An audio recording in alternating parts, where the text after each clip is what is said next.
How are you? Greetings to you in the name of our Lord and Savior Jesus Christ. Are you happy? మీరు first fruit ప్రథమ ఫలం అనే అంశం మన Jesus Christ gospel television ఛానల్లో గత ఎపిసోడ్లో మనం విన్నాము. ఫస్ట్ ఫ్రూట్ ప్రథమ ఫలంలో అలాగే కొన్ని ప్రాముఖ్యమైన అంశాలు కూడా మనం చర్చించాము. పవిత్రత, నమ్మకము, విశ్వాసము, నిరీక్షణ అనే అంశాల గురించి మనం మాట్లాడాము. ఈ విత్తనము లేదా శరీరం అనే ఈ విత్తనానికి ఈ 4 అంశాలు చాలా ప్రాధాన్యతగా ఉంటాయని మనం చెప్పుకున్నాం. ఒకసారి మనం మాట్లాడుకున్న 2 అంశాల గురించి ఒకసారి చర్చిద్దాం. ఆత్మ ప్రథమ ఫలముల్లో పవిత్రత గురించి నేర్చుకున్నాం, నమ్మకత్వం గురించి నేర్చుకున్నాం. పవిత్రత అంటే వాట్ ఈజ్ హోలీనెస్. ఈ పవిత్రత అనేది చాలా మంది ఏమనుకుంటారంటే వస్త్రాల్లో ఉంటుందా పవిత్రత? తెల్లటి వస్త్రాలు ధరించడం ద్వారా రాదు. ఇంకేదో ఒక రంగు బట్టలను, రంగు దుస్తులను మనం ధరించడం ద్వారా ఈ యొక్క పవిత్రత మనకి చేకూరదు. మరియు నిలువుటంగీలు వేసుకుని బంగారు సిలువలు లేదా వెండి సిలువల్ని మనం ధరించడం ద్వారా మనము పవిత్రులుగా సమాజానికి కనపరుచుకోవచ్చునేమో, కానీ మన హృదయ ఆలోచనలు, మన హృదయము పవిత్రంగా ఉండాలి. ముఖ్యంగా వస్త్రాలు మనల్ని పవిత్రులుగా చేయవు. మనం మెడలో వేసుకునే సిలువ ధారణ లేదా వెండి బంగారులతో చేయబడిన సిలువ ధారణ మనల్ని పవిత్రంగా చేయదు. అలాగే జపమాలలు వేసుకుంటారు కొంతమంది. ఆ జపమాలల ద్వారా, చేతికి తొడుక్కున్న కడియాల ద్వారా, all these things are worldly things. Outward appearance never certifies our holiness in the sight of God. ఇవన్నీ సమాజానికి మనం ఒక పవిత్రులుగా మనల్ని మనం కనపరుచుకోవచ్చు, కానీ in the sight of God these ornaments are nothing. మనకు కావాల్సింది మన హృదయం దేవునికి ఇచ్చామా, దేవుడు మనలో నివసిస్తున్నాడా, క్రీస్తు మనలో ఉన్నాడా అనేది పవిత్రతకు నిదర్శనంగా పరిశుద్ధ గ్రంథం తెలియజేస్తుంది. విశ్వాసం గురించి ఈ ఎపిసోడ్లో మనం చర్చించుకుందాం. విశ్వాసం అంటే ఏంటి? ఫెయిత్. What is faith? విశ్వాసాలు, రకరకాల విశ్వాసాలు ఉన్నాయి ఈ లోకంలో. మనం చాలా విశ్వాసాలు చూస్తున్నాం. ఒక్కొక్కరికి కొన్ని విశ్వాసాలు ఉంటాయి. నేను ఇది చేస్తే అది జరుగుతుందని, ఫలానా టైంకి నేను పని ప్రారంభిస్తే అది జరుగుతుందని, లేదా ఫలానా ముహూర్తం రోజుని ఈ కార్యక్రమాన్ని ముగిస్తే సాఫల్యత చేకూరుతుందని రకరకాల విశ్వాసాలు ఉన్నాయి. అయితే విశ్వాసం గురించి పరిశుద్ధ గ్రంథం చాలా తేటగా వివరిస్తుంది. కొన్ని వాక్య భాగాలను మనం చూస్తున్నాం. ఈ విశ్వాసం ఎటువంటిదంటే ముఖ్యంగా క్రైస్తవునికి, శారీరకంగా జీవించే ప్రతి క్రైస్తవునికి, విశ్వాసికి ఈ విశ్వాసం అనేది చాలా ప్రాధాన్యత ఉన్నదని బైబిల్ చెప్తుంది. ఎందుకంటే విశ్వాసం లేని క్రియలు వ్యర్థమని దేవునికి వాక్యం సెలవిస్తుంది. ఈ విశ్వాసం దేనికి సూచనగా ఉందంటే మనము చేసే క్రియలకి సూచనగా ఉన్నది. అందుకనే క్రియలు లేని విశ్వాసము మృతము, వ్యర్థమని దేవునికి వాక్యం సెలవిస్తున్నది. మొట్టమొదటిగా హెబ్రీయులకు రాసిన పత్రిక 11వ అధ్యాయం 1వ వచనం చూద్దాం. ఎందుకంటే ఈ విశ్వాసం అనేది నిరీక్షింపబడు వాటి యొక్క నిజస్వరూపమును, అదృశ్యమైనవి యున్నవనుటకు రుజువునై ఉన్నది. ఈ విశ్వాసం ఎటువంటిదంటే నిరీక్షింపబడే వాటి యొక్క నిజస్వరూపము, అదృశ్యమైనవి దృశ్యమై ఉన్నవని మనం నమ్మాలి, రుజువులై ఉన్నవి. అయితే దేవుడు ఉన్నారన్నట్టుకు నిదర్శనము ఈ వాక్యమే అని దేవునికి వాక్యం సెలవిస్తుంది. ఎందుకంటే యేసుప్రభు వారు ఈ లోకంలో ఉన్నప్పుడు ఆయన ఒక మాట చెప్పాడండి. ఆయన చనిపోయి తిరిగి లేచి తను తాను ప్రత్యక్షపరుచుకున్నాడు శిష్యులకి. ఆ సందర్భంలో మొదటిసారి ప్రత్యక్షపరుచుకున్నప్పుడు తోమా లేడండి వాళ్ళ మధ్యన. రెండవసారి వచ్చాడు తోమా. వచ్చి ఏమన్నాడు? ఆయన గాయంలో నా వ్రేలు పెడితేనే గాని నేను విశ్వసించనని చెప్పాడు. అప్పుడు యేసుప్రభు వారు ఆయనకు ఒక మాట చెప్పాడండి శిష్యులకి, తోమాకి. చూచి నమ్మవారి కంటే చూడక నమ్మవారు ధన్యులని చెప్పాడు దేవుడు, యేసుప్రభు వారు. అంటే ఇక్కడ విశ్వాసం అనేది చూసి విశ్వసించడం కాదండి, చూడకుండా విశ్వసించేదే నిజమైన విశ్వాసం అని ఇక్కడ దేవునికి వాక్యం సెలవిస్తుంది. అదృశ్యమైనవి దృశ్యముగా ఉన్నాయని మనం నమ్మాలి. అదృశ్యమైనవి ఉన్నటకు రుజువునై ఉన్నది అని దేవునికి వాక్యం చెప్తుంది. మొట్టమొదటిగా చాలా మంది ఏమంటారంటే దేవుడు ఎక్కడున్నాడో చూపించండి అంటారు. దేవుడు ఉన్నాడా అని మూర్ఖంగా వాదిస్తారు. దేవుడు ఉన్నాడు. ఆయన క్రియలు, ఆయన సృష్టి కూడా ఆయన్ని ప్రకటిస్తుందని దేవునికి వాక్యం చెప్తుంది. ఆయన సృష్టి, గాలి, యేసుప్రభు వారు ఈ లోకంలో ఉన్నప్పుడు, మరి రాత్రికాల సమయంలో సముద్రం మీద నడిచినప్పుడు శిష్యులు మరి ఏదో దెయ్యం పోతామని చాలా కంగారు పడిపోయారు అక్కడ. అయితే యేసుప్రభు వారు ఏం చెప్పారంటే, అక్కడ మీరు అనుకున్న దెయ్యం రక్తమాంసాలు ఉండవని చెప్పింది. ఏ భూతాలు దెయ్యాలని మనుషులు నమ్ముతున్నారు, వీటికి ఒక ఆకారం లేదండి. కేవలం ఈ మనుషులు మూఢనమ్మకాలు, వాళ్ళు కట్టుకునే తాయెత్తులు మూఢనమ్మకాలు, జపమాలలు మూఢనమ్మకాలు, ఇవి కేవలము అవిశ్వాస సంబంధమైనవే తప్ప విశ్వాస సంబంధమైనవి కానే కావు. విశ్వాసము దేనిలో ఉంచాలంటే యేసు ప్రభువులోనే ఉంచాలి. ఆయన అప్పుడు సముద్రం మీద నడిచి వచ్చినప్పుడు మరి ఆ సముద్ర తరంగాల మీద నడిచి వచ్చాడు. అయితే మరి పేతురు కూడా, ప్రభువా నీవే అయితే నాకు కూడా అనుమతి, నేను కూడా నడుస్తాను నీ గురించి అంటే యేసుప్రభు వారు వెల్కమ్ చెప్పాడండి పేతురుకి. అక్కడ పేతురు కూడా కొంత దూరం నడిచాడు. అయితే చుట్టూ గాలి అలలను చూశాడు. వెంటనే ఏమైందంటే ఆ నీటిలో మునిగిపోవడం చూస్తున్నామని. విశ్వాసం అంటే అది. ఎప్పుడైతే మనం పూర్తి నమ్మకంతో ఉంటామో, మనకి జరుగుతుందని మనం మనసులో అనుకుంటామో, మనం దేవునికి ప్రార్థిస్తున్నాం ఇది జరుగుతుంది అని మనం విశ్వాసం ఇస్తే అదే విశ్వాసం.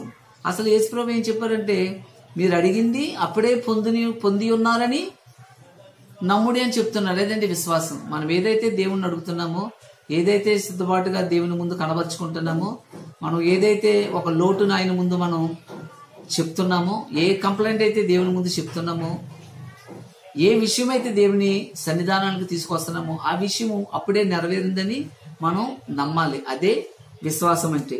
అలాగే దేవుడు ఉన్నాడని మొట్టమొదటిగా మనం నమ్మాలి. దేవుడు మన ప్రార్థనలు ఒకసారి జవాబు అనుగ్రహించకపోవచ్చు, అలాగని దేవుడు లేడని అంటామా? కాదు. కీర్తనలు 53వ అధ్యాయము అలాగే 14వ వచనంలో కూడా బుద్ధిహీనులు తమ హృదయంలో ఇలా తలంచుకుంటారంట. దేవుడు లేడని ఏమని తలంచుకుంటారు వాళ్ళు? దేవుడు లేడని బుద్ధిహీనులు తమ హృదయములో అనుకుందురు అని చాలా స్పష్టంగా కీర్తనల గ్రంథం 53వ అధ్యాయం 1వ వచనంలో 14వ వచనంలో ఉన్నది.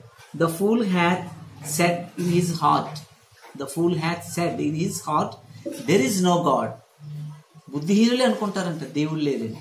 అయితే మనం దేవుని బిడ్డలుగా, క్రైస్తవులుగా, ఒక విశ్వాసిగా, ఒక మంచి విత్తనంగా మనలో ఉండవలసిన ఒక క్వాలిటీ, ఒక best quality which is very pleasing to the God, అదేంటంటే ఫెయిత్, విశ్వాసం. ఆ విశ్వాసం అనేది ఉన్నప్పుడే ఈ విత్తనం అనే శరీరానికి ఒక మంచి విత్తనముగా ఒక గుర్తింపు ఉంటుంది, మంచి ఫలాలను ఇచ్చే మొక్కగా ఉంటుంది. అది దానికి కారణం విశ్వాసం. ఒక మాన్యూర్ అని చెప్పాం మనం, గతంలో చెప్పాం. ఒక ఉదాహరణగా ఇది ఒక మంచి ఎరువు లాంటిది. ఆ మంచి విత్తనం వేస్తే మంచి ఫలాలను ఇస్తుంది. మంచి విత్తనం కానీ చెడు విత్తనం, నకిలీ విత్తనం వేస్తే ఏమవుతుందండి? పంట సరిగ్గా రాదు, రైతు చాలా ఇబ్బందులు పడతారు. అది ఆఖరికి చివరికి ఫలాలు రాని చెట్టు ఏమవుతుంది? నరకబడి అగ్నిలో వేయబడుతుంది. కాబట్టి మంచి విత్తనమైన ఈ శరీరానికి మంచి విశ్వాసం కూడా చాలా అవసరం. మొట్టమొదటిగా ఈ విశ్వాసానికి మొదటి మెట్టు దేవుడు ఉన్నాడని మనం గట్టిగా నమ్మాలి. కొన్నిసార్లు మానవ సహజంగా మనం అధైర్యపడతాం, అల్ప విశ్వాసంలోకి వెళ్ళిపోతాం. పేతురు కూడా విశ్వసించినంతసేపు నడిచాడు. When ever he look both sides he get scared about the high waves of the ocean. ఆ సముద్ర తరంగాలు, ఆ టైడ్స్, హై టైడ్స్ని చూసి ఒకేసారి పడిపోయాడు అక్కడ. ఎందుకని? అల్ప విశ్వాసంలోకి వెళ్ళిపోయాడు. మన జీవితంలో కూడా ఇది మానవులుగా సహజం. ఇది అధైర్యపడతాం, అవిశ్వాసంలోకి వెళ్ళిపోతాం, మనల్ని మనం నమ్మలేని పరిస్థితుల్లోకి వెళ్ళిపోతాము. సాతానుడు చేసే క్రియ అని మనం వెంటనే గుర్తించాలి. కాబట్టి విశ్వాసం అనేది క్రైస్తవ జీవితానికి అది ఒక మంచి ఎరువు అని మనం ఈ ప్రథమ ఫలముల పాఠంలో మనం గమనించగలం. ఇంకొక మాటను మనం చూసినప్పుడైతే అబ్రహాము గురించి దేవుని గ్రంథంలో చాలా స్పష్టంగా వ్రాయబడి ఉందండి. హెబ్రీ రాసిన పత్రిక 11:19 అబ్రహాము విశ్వాసులకు తండ్రి అని దేవుని వాక్యం సెలవిస్తుంది. He is the father of faithful persons. విశ్వాసులకు తండ్రి అని చెప్తుంది. అబ్రహాము శోధింపబడి విశ్వాసమును బట్టి ఇస్సాకును బలిగా అర్పించెను. అతడు ఆ వాగ్దానములు సంతోషముతో ఎవడు ఆ వాగ్దానములు సంతోషముతో అంగీకరించునో ఇస్సాకు వలననైనది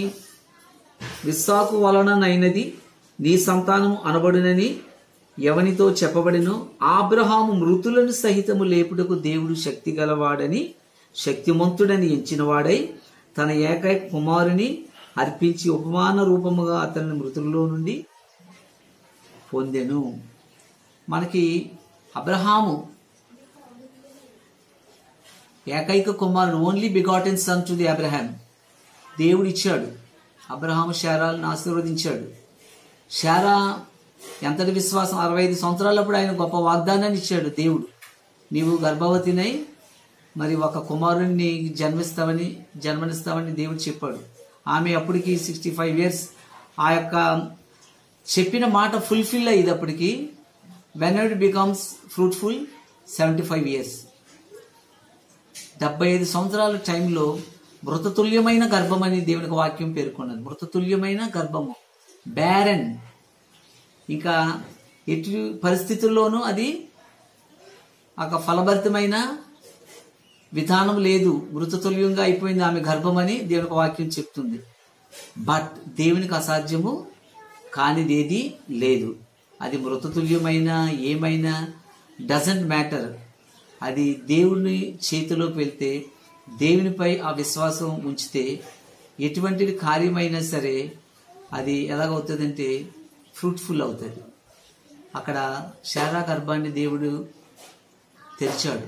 ఒక ఫ్రూట్ఫుల్ సీడ్ని అక్కడ మనకు అనుగ్రహించాడు. అది ఒక ఇస్సాకుని అని మనం చూస్తున్నాం. ఆ ఇస్సాకుని కలగ్గా ఇవ్వగా అడగ్గా ఇచ్చిన ఆ ఇస్సాకుని మళ్ళీ దేవుడు ఏమడిగాడు? బలి అర్పణగా అడిగాడు. అయితే అక్కడ అబ్రహాం ఏం చేశాడంటే, అక్కడ కూడా by faith he come forward and agreed the word of God, obeyed to the word of God to sacrifice his only one begotten son for the sake of God's word. దేవుని యొక్క మాటకు ప్రతిగా అతని కుమారుని కూడా అర్పించడానికి ముందుకు వచ్చాడండి. ఆ ఇస్సాకు అడిగాడు కదా, నిజంగా నాయనా మరి అన్నీ ఉన్నాయి, కట్టెలు సిద్ధపరిచావు, అన్నీ ఉన్నాయి, బలి ఇవ్వడానికి ఏది అని అడిగినప్పుడు మరి ఆ గొర్రె ఏమైందని అడిగినప్పుడు అక్కడ మరి ఎంత భయంకరమైన పరిస్థితి, ఎంత బాధపడి ఉంటాడు అక్కడ అబ్రహాము. కానీ బై ఫెయిత్, విశ్వాసము ద్వారానే అబ్రహాము ఇస్సాకును బలిగా ఇచ్చి మృతుల్లోని పొందుకున్నానని అప్పుడే విశ్వసించాడు అన్నది బైబిల్లో. ఆ మాట ఒకసారి, మృతులను సహితము లేపుటకు దేవుడు శక్తిమంతుడని ఎంచిన వాడై తన ఏక కుమారుని అర్పించి ఉపమాన రూపముగా అతన్ని మృతుల్లో నుండి మరలా పొందాడు. By faith he begotten his only one son. Sacrifice చేశాడు. By faith again he get his only begotten son from the dead. ఆ యొక్క చనిపోయిన కుమారుని తిరిగి పొందుకున్నట్లుగా మనం దేవునికి వాక్యం, అంత విశ్వాసంతో అక్కడ అబ్రహాము అక్కడ బలి అర్పించినట్లుగా మనం చూస్తున్నాం. అలాగే దేవుడు ఆయనతో మాట్లాడినప్పుడు పాలు తేనెలు ప్రవహించే దేశానికి, లేదా నిన్ను మరి ఆ నూతన ప్రదేశంలోకి నేను నడిపిస్తున్నానని అన్నప్పుడు, ల్యాండ్ ఆఫ్ ప్రామిస్, వాగ్దాన భూమిలోకి తీసుకుని వెళ్తున్నప్పుడు కూడా ఏమైందంటే అక్కడ by faith only he sojourned in the land of promise. By faith only he sojourned in the land of promise, not knowing whether he went. Not knowing whether he went. అసలే తెలియని ప్రదేశానికి వెళ్ళాడంటే, తెలియదు, దేవుడు వెళ్ళమన్నాడంతే తప్ప ఆ ప్రదేశం ఎలా ఉంటుందో కూడా అబ్రహాముకు తెలియదు. Not knowing whether he went, తెలియని ప్రదేశానికి కూడా వెళ్ళాడు. ఎందుకని వెళ్ళాడు? Because he put total trust on God, దేవుని మీదే మొత్తం విశ్వాసాన్ని ఉంచాడు. Therefore he was called, విశ్వాసులకు తండ్రి, అబ్రహాము విశ్వాసులకు తండ్రి అని. అతని విశ్వాసం ఎలా ఉందంటే క్రియల రూపంలో ఉందండి, క్రియల రూపం, త్రూ ది యాక్టివిటీస్. క్రియలు లేని విశ్వాసము మృతము. ఇక్కడ క్రియ ఏంటి? బలి అర్పించమన్నప్పుడు క్రియ చేయాలండి. అక్కడ చూద్దాంలే ప్రభు అనేది అనలేదు అక్కడ, లేదా ఈ పోస్ట్పోన్ చేసుకోలేదండి, వెంటనే కమిట్ అయ్యాడు అక్కడ అబ్రహాం. ఆయన కుమారుణ్ణి బలి ఇవ్వడానికి క్రియారూపంగా ఆయన దగ్గరికి తీసుకుని వచ్చాడు. ఆ వాగ్దాన భూమి కూడా అబ్రహాముకి తెలియకపోయినప్పటికీ, you do not know where is this land is, where the land is, ఆయనకు తెలీదు. How it is, what is the geographical structure of the promise land, ఏమీ తెలియదు. But because of faith he step forward, ముందు ఒక అడుగు ముందుకు వేశాడు. విశ్వాసంలో తొలిమిట్లు ఏంటంటే మనం ముందుకు వెళ్ళడమే, జరుగుతుంది అని మన హృదయంలో తీర్మానించుకోవడమే విశ్వాసం. అలాగే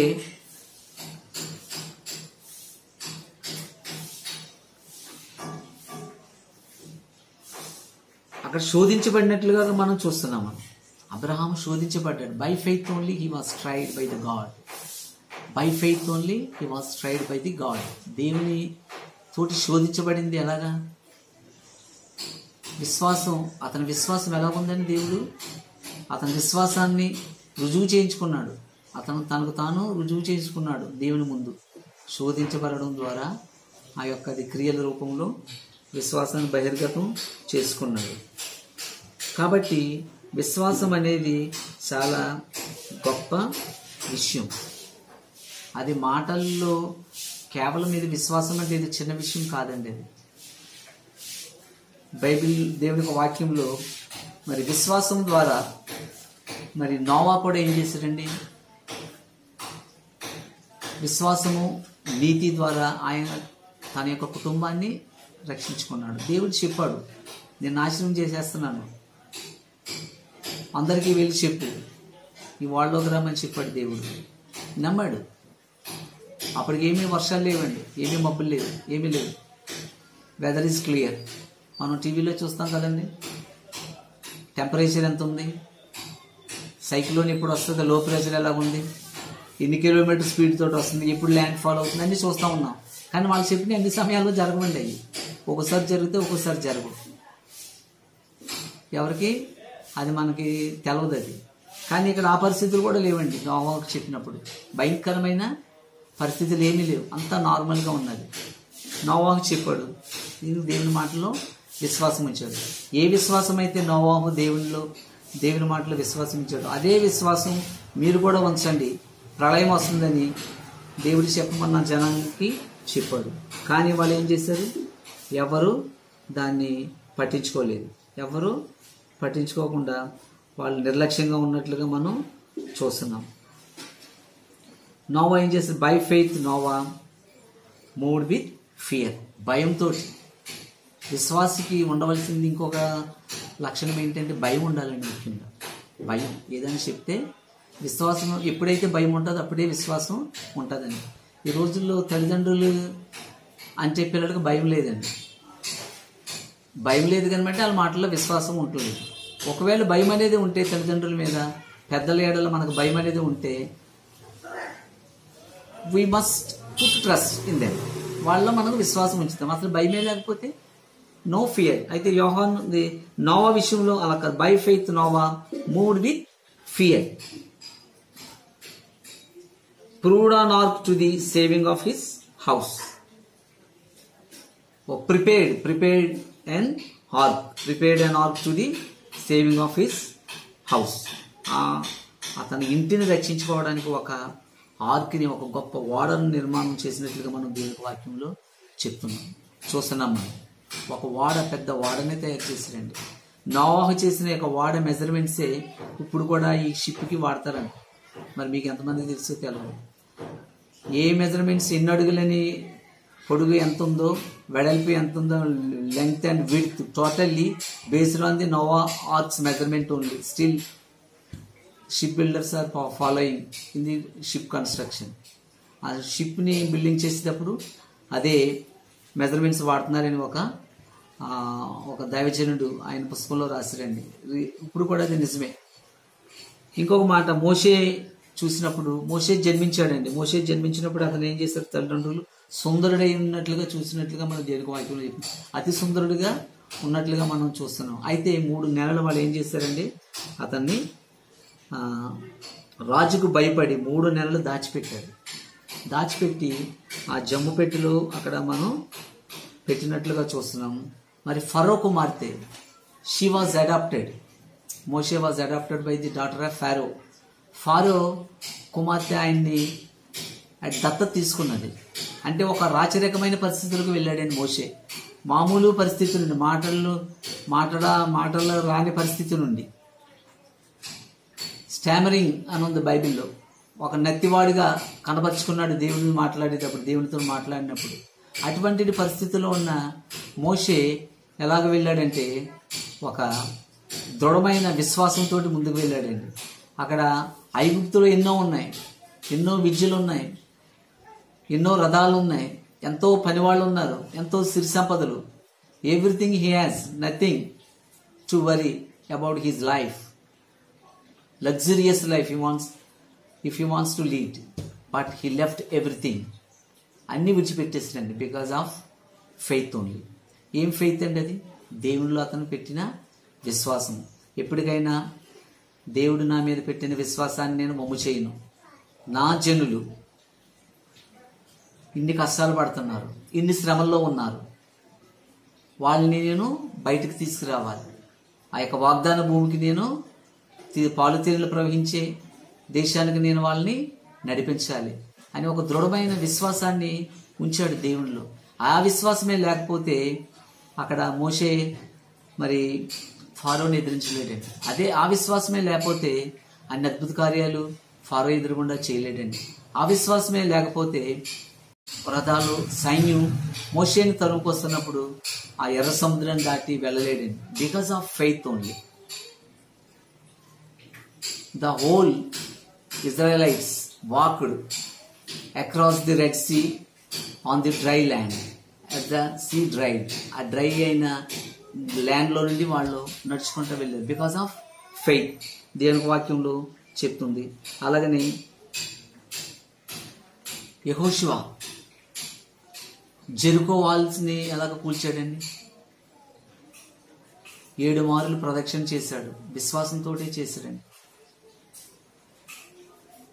The walls of Jericho broken by the faith only. విశ్వాసంతో.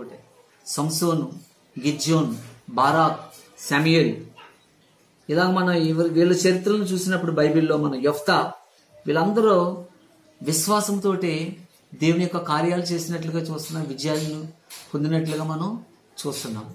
కాబట్టి faith is related to our activities. విశ్వాసం అనేది మన క్రియలకు లింకప్ అయి ఉన్నది. అబ్రహాం అదే చేశాడు, మోషే అదే చేశాడు, ఇజ్రాయెల్ నడిపించేటప్పుడు కూడా అదే విశ్వాసాన్ని మనం చూస్తున్నాం. ప్రవక్తలు కూడా అదే విశ్వాసాన్ని దేవుడిలో ఉంచారు. అందుకనే వాళ్ళు అద్భుత కార్యాలు చేశారు. దేవుడు ఎవరికైతే విశ్వాసం ఉంచారో వాళ్ళకే కనుపరచబడ్డాడు. తను తాను ప్రత్యక్షపరుచుకున్నది ఎవరికంటే విశ్వాసం ఉంచిన ప్రవక్తలకే ఆయన కనుపరుచుకున్నాడు. కాబట్టి విశ్వాసం అనేది కేవలము ఒక మాట కాదు, అది ఒక తలంపు కాదు, అది మన యొక్క క్రియల మీద ఆధారపడి ఉందని దేవునికి వాక్యం చెప్తుంది. ఎప్పుడైతే ఈ విశ్వాసం ఉంటుందో ఈ శరీరం అనే ఈ విత్తనానికి ఒక ఫలభరితమైన ఫలాలను ఇచ్చే అవకాశం ఉంటుందండి. శరీరమైన ఈ విత్తనానికి చిగురించే అవకాశం ఉంటుందండి. శరీరమైన ఈ విత్తనానికి మరి రెమ్మలు, కొమ్మలు, పండ్లు ఇచ్చే ఒక మొక్కగా, ఒక ఫలవృక్షంగా అభివృద్ధి చెందే అవకాశం ఉంటుంది దేవునికి వాక్యం చెప్తుంది. కాబట్టి దేవుడు ఏ విధముగా మృతుల్లో ప్రథమ ఫలముగా ఉన్నాడో మనము కూడా ప్రథమ ఫలముగా ఉండాలంటే ఈ విత్తనమైన శరీరానికి పవిత్రత, దేవుని వాక్యమైన నీరు, నమ్మకము, విశ్వాసం, నిరీక్షణ. ఈ నిరీక్షణ కూడా విశ్వాసానికి సిమిలర్గా ఉందండి. అది కూడా అది నిరీక్షణ విశ్వాసం లాంటిది. విశ్వాసం లేకుండా నిరీక్షణ లేదు, నిరీక్షణ లేకుండా విశ్వాసం లేదు. Both faith and hope together walk. ఆ రెండు కలిసే నడుస్తాయండి. ఒకసారి దేవునికి వాక్యంలో ఒక మాటను నేను చదువుతాను, చూడండి.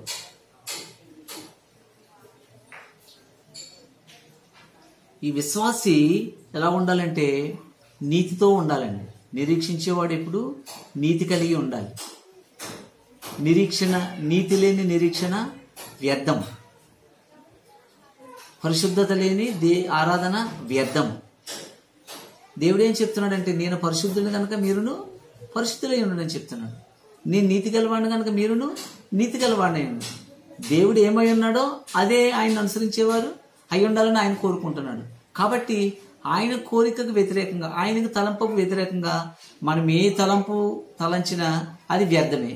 కాబట్టి నిరీక్షించే వారికి నీతి కూడా అవసరం. ఒకసారి దేవునికి వాక్యం చూద్దాం.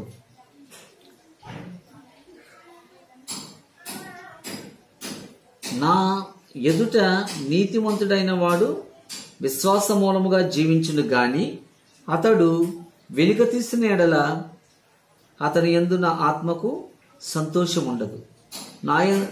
నా ఎదుట నీతిమంతుడైన వాడు విశ్వాస మూలముగా జీవించు. ఎవరైతే నీతిగా ఉంటామో దేవుని ఎదుట, ఎవరైతే నీతిగల ప్రవర్తన వారి జీవితంలో కలిగి ఉంటారో వాళ్ళని చూసి దేవుని యొక్క ఆత్మ సంతోషిస్తుందంట. This is a great thing. దీనికంటే గొప్ప సంగతి ఏమీ లేదండి. దేవుణ్ణి సంతోషపెట్టి విషయమే అండి ఇది. నీతి కలిగి ఉండడం వల్ల దేవుని యొక్క ఆత్మ సంతోషిస్తుందంట. మనం వేసుకునే బట్టలను బట్టి సంతోషించడండి, మనం వేసే వస్త్రాలను బట్టి, మనం వేసుకుని మరి ఇంకా ఆచారాలను బట్టి, నిలువుటంగీలను బట్టి, ఆయనకిచ్చే కానుకలను బట్టి, మనం పెట్టే మీటింగులు బట్టి, మనం పెట్టే బహిరంగ సభలను బట్టి, మనం ఇచ్చే దానాలను బట్టి, ఇలా ఎన్నో లోకానుసారంగా ఎన్నో చేయొచ్చు. మనం ఏమీ ఆయన చూడండి. Those who riches in my sight, ఎవరు నా దృష్టిలో నీతిగా ఉన్నారో అదే దేవుడు చూస్తాడు. కాబట్టి ఒకసారి వాక్యం చదువుతాను. నా ఎదుట నీతిమంతుడైన వాడు విశ్వాస మూలముగా జీవించును గాని అతడు వెనుక తీసిన ఎడల అతని యందు నా ఆత్మకు సంతోషం ఉండదు.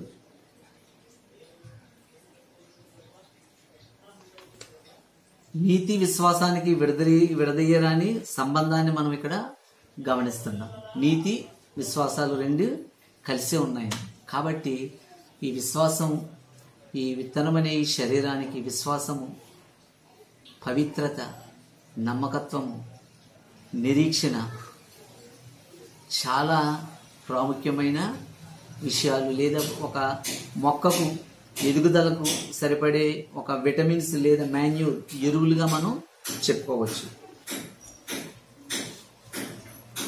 పరిశుద్ధ గ్రంథం నుండి మరి యొక్క వచన భాగాన్ని నేను మీ ముందు ఉంచుతాను. ఒకసారి మీ యొక్క గ్రంథాలు తెరిచి ఆ వాక్య భాగాన్ని కూడా ఒకసారి మనం ధ్యానిద్దాం. రోమా పత్రిక 5వ అధ్యాయము, రోమేలుకు రాసిన పత్రిక 5వ అధ్యాయము 3వ వచనం. ఈ చదివే ముందు ఒకసారి ఒక మాట చెప్తాను నేను. ఈ నిరీక్షించే విషయంలో మనం ఎలా ఉండాలంటే సహనం కలిగి ఉండాలండి. నిరీక్షణ కలిగే విషయంలో ఒకసారి సహనం కలిగి ఉండాలి. ఒకసారి మనం అనుకున్నది జరగకపోవచ్చు, నిరుత్సాహం రావచ్చు, డిసప్పాయింట్మెంట్ రావచ్చు. కానీ మనం ఆ విషయంలో ఎప్పుడు బాధపడకూడదు. ఆ విషయంలో ఎప్పుడు దేవుని మీద నింద వేయకూడదు. మనం దేని గురించి అయితే మనం ప్రయత్నిస్తున్నామో, ఏ విషయంలో అయితే మనం మరి కనిపెడుతున్నామో ఆ విషయంలో కొన్ని శ్రమలు వస్తాయి, దాన్ని తట్టుకోవాలి. ఆ శ్రమలకు మనం ఓర్చుకునే వారముగా ఉండాలి. అప్పుడే మన నీతి, మన నిరీక్షణ దేవుని దృష్టిలో ఒక ఉత్తమమైన విషయముగా పరిగణించబడుతుంది. ఇంకొకసారి చదువుతున్నాను చూడండి. శ్రమ ఓర్పును, ఓర్పు పరీక్షను, పరీక్ష నిరీక్షణను కలుగజేయనని ఎరిగి శ్రమల యందును అతిశయపడదు. శ్రమ ఓర్పును, ఓర్పు పరీక్షను, పరీక్ష నిరీక్షణను కలిగి ఉండునని శ్రమల్లో కూడా మనం నిరీక్షణను కలిగి ఉండాలని దేవుని యొక్క వాక్యం తెలియజేస్తుంది. అలాగనే ఇంకొక వాక్యాన్ని చదివి మీ ముందు ఉంచుతాను. హెబ్రీయులకు రాసిన పత్రిక 10వ అధ్యాయం 23వ వచనం. హెబ్రీయులకు రాసిన పత్రిక 10వ అధ్యాయం 23వ వచనం. వాగ్దానము చేసిన వాడు నమ్మదగిన వాడు కనుక మన నిరీక్షణ విషయమై మనం ఎన్నుకున్నది నిశ్చలముగా పట్టుకుందాం. అది నిశ్చలముగా అంటే కదలకుండా పట్టుకోవాలంట. ఈ పరుగు పందెంలో పౌలు ఏం చెప్తున్నాడంటే, యేసు మన ముందుంచుకుని పరుగు పందెం, ఈ పందెపు రంగంలో మనం పరుగుపెట్టేటప్పుడు దాన్ని మనం కలిగి ఉన్న దాన్ని గట్టిగా పట్టుకోమంటున్నాడు. ఆ గట్టిగా పట్టుకుని పరిగెత్తి ఆ నీతి కిరీటాన్ని పొందుకోమని చెప్తున్నాడు పౌలు. కాబట్టి ఈ నీతి, ఈ విశ్వాసాలు, నిరీక్షణ, ఈ యొక్క ప్రథమ ఫలంలో ఉన్న ప్రాముఖ్యమైన అంశాలుగా మనం దేవుని యొక్క వాక్యంలో మనం గమనిస్తున్నాం. కాబట్టి ప్రథమ ఫలము అనే విషయంలో ఈ విత్తనానికి కావాల్సిన అంశాలను మనం మరి కొన్ని భాగాలను మనం నేర్చుకున్నాం. నెక్స్ట్ ఎపిసోడ్లో మనం కొన్ని ప్రాముఖ్యమైన విషయాలు పరిశుద్ధ గ్రంథం ఆధారంగా ప్రథమ ఫలం యొక్క, యేసు ప్రభు వారి యొక్క ప్రథమ ఫలం యొక్క ఉద్దేశాన్ని, దాని యొక్క ఔదార్యాన్ని, దాని యొక్క దానిలో ఉన్న విజ్ఞానాన్ని మనం తెలుసుకుందామండి. ఇది బైబిల్ అనేది ఒక విజ్ఞానం, ఎక్కడో జ్ఞానం, లోకమిచ్చే జ్ఞానం కాదండి. కాబట్టి ఈ ప్రథమ ఫలం పాఠ్యభాగాన్ని, ఈ యొక్క ఎపిసోడ్ని గమనిస్తున్న శ్రోతలందరికీ మరి ఒకసారి ధన్యవాదాలు తెలియజేస్తున్నాను. మరి మీరందరూ ఈ జీసస్ క్రైస్ట్ గాస్పుల్ టెలివిజన్ ఛానల్ని వీక్షించండి, సబ్స్క్రైబ్ చేయండి, మీ తోటి వారితోటి షేర్ చేసుకోండి. అలాగే బేతేల్ ప్రార్థన గోపురం గురించి మీ యొక్క అనుదిన ప్రార్థనలో జ్ఞాపకం చేసుకోండి. కొద్ది నిమిషాలు తలలో ఉంచితే ప్రార్థన చేసుకోండి.